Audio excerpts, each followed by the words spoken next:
আপনারা দেখছেন বার্তা এক নজর।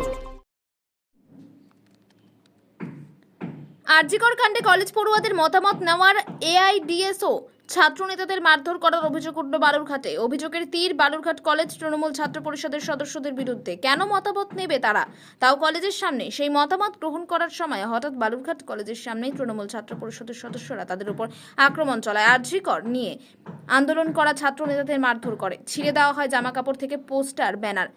খবর পেয়ে ঘটনাস্থলে আসে বালুরঘাট থানার পুলিশ। নিয়ে বালুরঘাট থানায় লিখিত অভিযোগ দায়ের করেছে বলে আক্রান্ত আইসিডিএস ছাত্রনেতা তরিত বসাক।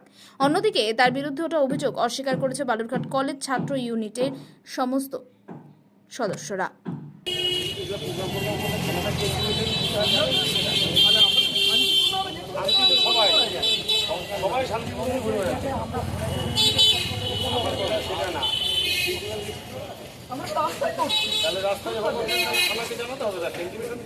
এরকম কোথাও কিছু নেই, কিন্তু আমরা কোনো মাইক ব্যবহার করছি না।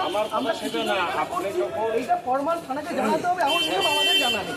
আমরা কোথাও জানাই না, সেটা আমরা করি। জানাই না সেটা আলাদা পাঠ, জানা নেই আলাদা পাঠ।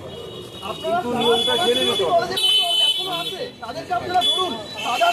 আগে আমার থানাকে জানিয়েছে না, সুপ্রিম কোর্টের স্পষ্ট নির্দেশ, শান্তিপূর্ণভাবে যে কোনো অবস্থান করা যেতে পারে, এটা গণতান্ত্রিক দেশ। আমরা কি শান্তি থাকবে? যারা অশান্তি করছে তাদেরকে আপনারা গ্রেফতার করুন, অশান্তি যারা করছে তাদেরকে গ্রেফতার করুন, সেটা আপনাদের দায়িত্ব।